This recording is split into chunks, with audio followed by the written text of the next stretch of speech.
Halo, apa kabar Sobat Arif 24? Pada video kali ini saya akan menuturkan tentang bahaya penyakit penyerta pada pasien COVID-19. Karena beberapa minggu belakangan ini, kasus COVID-19 terus meningkat.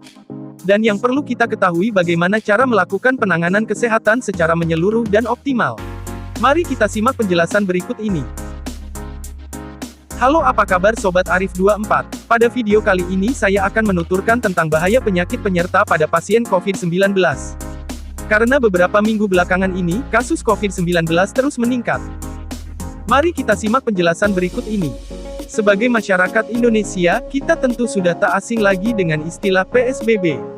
Ya, pembatasan sosial berskala besar tersebut dilakukan untuk menghambat penyebaran COVID-19. Sayangnya, beberapa minggu belakangan ini, kasus COVID-19 terus meningkat karena PSBB telah dilonggarkan dan kita sedang menuju masa new normal.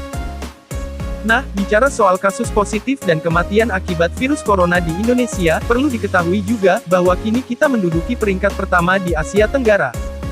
Meski bukan jadi negara yang pertama kali terinfeksi, jumlah kasus positif di Indonesia justru jauh lebih tinggi dari negara tetangga seperti Singapura, Filipina, Thailand, Malaysia, dan Vietnam. Usut punya usut, ternyata ada faktor pemicu mengapa kasus positif dan kematian COVID-19 di Indonesia tinggi. Faktor tersebut antara lain karena adanya penyakit komorbid atau penyakit penyerta pada pasien. Apa itu penyakit penyerta atau komorbid? Ini adalah penyakit yang sejak awal memang sudah ada di dalam tubuh atau diderita oleh pasien. Hal ini dapat terjadi karena pola hidup tidak sehat atau adanya riwayat penyakit keturunan. Adapun beberapa contoh penyakit penyerta yang kerap dimiliki, antara lain darah tinggi alias hipertensi, penyakit jantung, diabetes, dan kegemukan, obesitas. Lantas, kenapa semua penyakit tersebut bisa memengaruhi risiko terinfeksi virus corona atau SARS-CoV-2 di masyarakat? Menurut Dr. Maya Suryajaya, ada beberapa alasan mengapa orang dengan penyakit penyerta lebih berisiko terinfeksi virus corona dan merasakan dampak yang lebih fatal.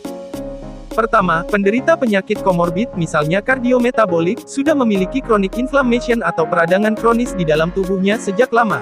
Jika sudah ada peradangan kronis yang berlangsung lama, otomatis sistem imunitas tubuh juga menurun.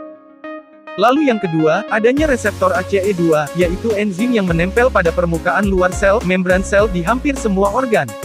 Misalnya, di paru-paru, arteri, jantung, ginjal, dan usus.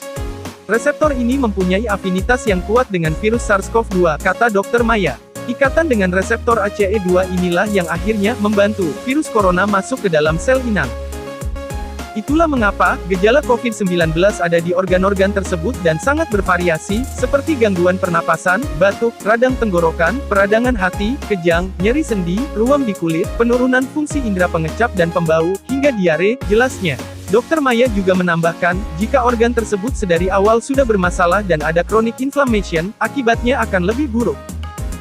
Selain itu, Dr. Maya juga menjelaskan, dibandingkan MERS ataupun SARS, jenis virus corona yang sebelumnya pernah mewabah, SARS-CoV-2 mempunyai afinitas yang lebih tinggi dalam mengenali reseptor ACE2.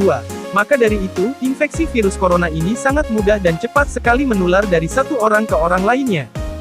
Demikian penjelasan mengenai bahaya penyakit penyerta pada pasien COVID-19 di masa pandemi ini. Oleh karena itu, dengan melakukan protokol kesehatan yang dikombinasikan dengan pola hidup sehat dan bersih, ini akan membawa dampak positif terhadap penurunan kasus COVID-19 di Indonesia. Terima kasih sudah menonton video ini, dan jangan lupa untuk like, komen, dan share video ini, serta tekan tombol subscribe untuk dukung terus channel video ini supaya terus berkembang. Sampai jumpa.